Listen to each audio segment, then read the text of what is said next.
हुए सारे बालक बने हैं, असंख्य शिव के शरीर से निकले हुए बालक बालिकाएं हैं। आप कभी नर्मदा जी को शिव जी के शिवालय में नहीं देखोगे, आप मानसा को, ज्योति इत्यादि को, ये सबको नहीं देखो, ये शिव पुत्र हैं, शिव बालक हैं।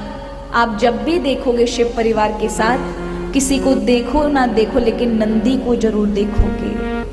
नंदी ने ऐसा क्या कर्म किया जिसके कारण भगवान शिव ने अपने परिवार के अंदर उन्हें शामिल कर लिया और अपना पुत्र और गणाध्यक्ष बना दिया।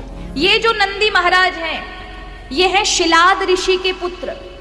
इन शिलाद ऋषि ने ऐसा मन बनाया कि मुझे ऐसा बालक चाहिए जो किसी स्त्री से पैदा ना हो और उसकी कभी मृत्यु ना हो। तप किया उन्होंने, इंद्र का तप किया और इंद्र से कहा कि मुझे ऐसी संतान चाहिए कि जो बिना स्त्री के पैदा हो जाए और उसे कोई मारने वाला ना हो, अमर हो जाए।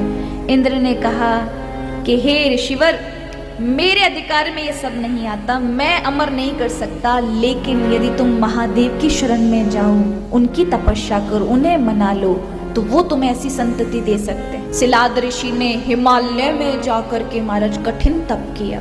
कैसा तप किया? वो बर्फ में जाकर के तप करने लगे। तपस्या के मध्य में जब तप कर रहे थे तो सूची मुख नाम के कुछ ऐसे बर्फ के कीड़े होते हैं जो अंदर से हड्डी इत्यादि, मांस इत्यादि को सबको खा जाते हैं, सिर्फ हड्डी रह गई। बर्फ से ढक गए शिलाद ऋषि, और जो कीड़े थे बर्फ के, सूची मुख नाम के, वो सारा का सारा मांस खा गए। ना रक्त बचा ना कुछ, केवल कंकाल। महादेव प्रसन्न हुए उनके इस कठोरतम तप को देखकर। कहा, शिलाद ऋषि मांगो, तुम्हें क्या मांगना है? कहा, मुझे ऐसा पुत्र चाहिए क्योंकि मैं विवाह नहीं करना चाहता, पर मेरे घर में ऐसा बालक हो जिसमें स्त्री की आवश्यकता ना पड़े और वो अमर हो जाए।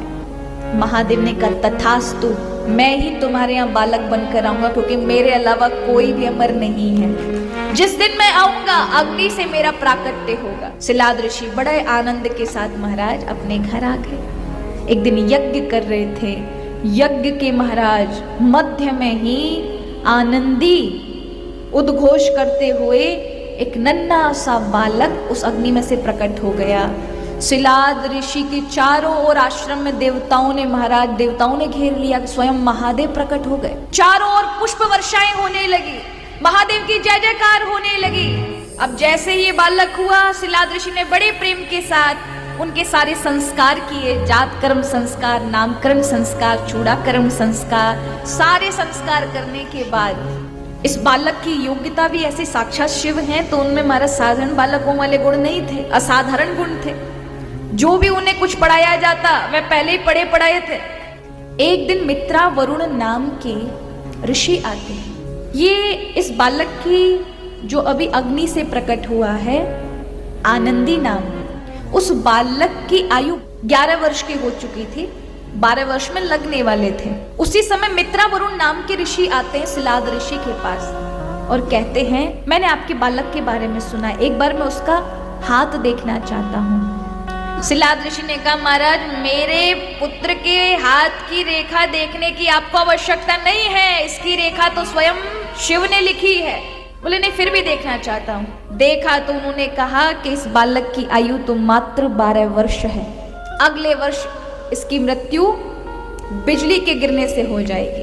ये सुनकर के शिलाद ऋषि पछाड़ खाकर गिर गए। ऐसा नहीं हो सकता, ये अनर्थ है। मैंने महादेव की तपस्या करके मेरे बालक को अमरता का वरदान मांगा था। महादेव मेरे साथ ये अन्याय नहीं कर सकते। महादेव का वरदान कैसे झूठा जा सकता है? मित्रा